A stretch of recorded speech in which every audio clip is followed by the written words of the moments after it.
While working inside of Logic, it is important for you to name everything. Name your regions, name your tracks, because you never know. You can go to a recording session, a label could pay for it, and you pull the engineer in, it's going to take up more studio time.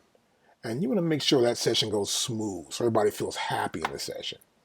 And so this is all about that. So here, for example, I've got this session going on. And here we have this synth fuzz, right?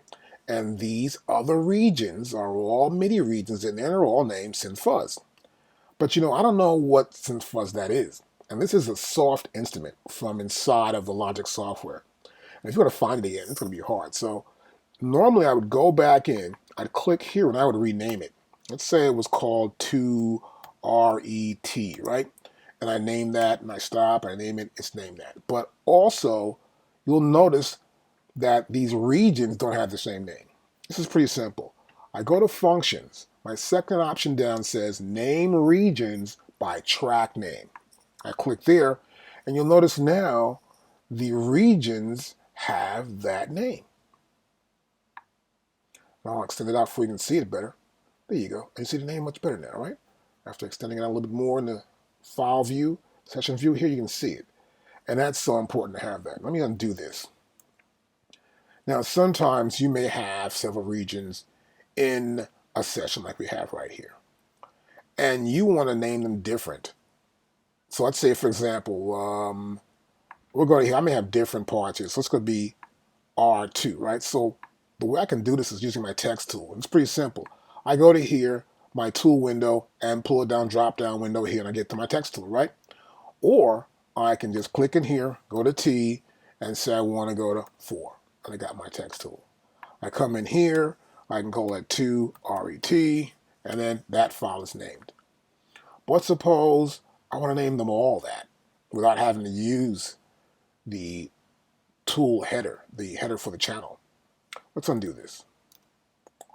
I'll go back to here, and we'll see all these regions are selected, right? And let me make it a little smaller. I'm going to take a better view here. I want to make it, so there we go. We got all of them right here, right? So I can go into here, let's say, and I want to make them all pretty much the same. So I'm going to make sure I go across here. They're all selected. I get my tool here, and I want to say 1, 2, 3, 4. So go to here, space. I want to say 1, and that way I can label them. And now, as I drag it back out, we'll see that they've been labeled. See, that's 1, 2, there's 3, there's 4, there's 5, there's 6, and there's 7. So it went in and said, okay, I know you got 7 regions in here. And so I see all 7 of them, and I'm going to name them one after the other. And you can see that, of course, if you go here to your inspector icon there, click on that, you'll see the regions that are in that channel. And they're all right there. So we know that all 7 of them have been labeled. Now, another thing we can do here, let's undo that. And we're going to scroll down here to something else here. I want to look at something else here. We're going to go here to kick drum. We have kick drum here, right? Kick, kick, kick, kick, right?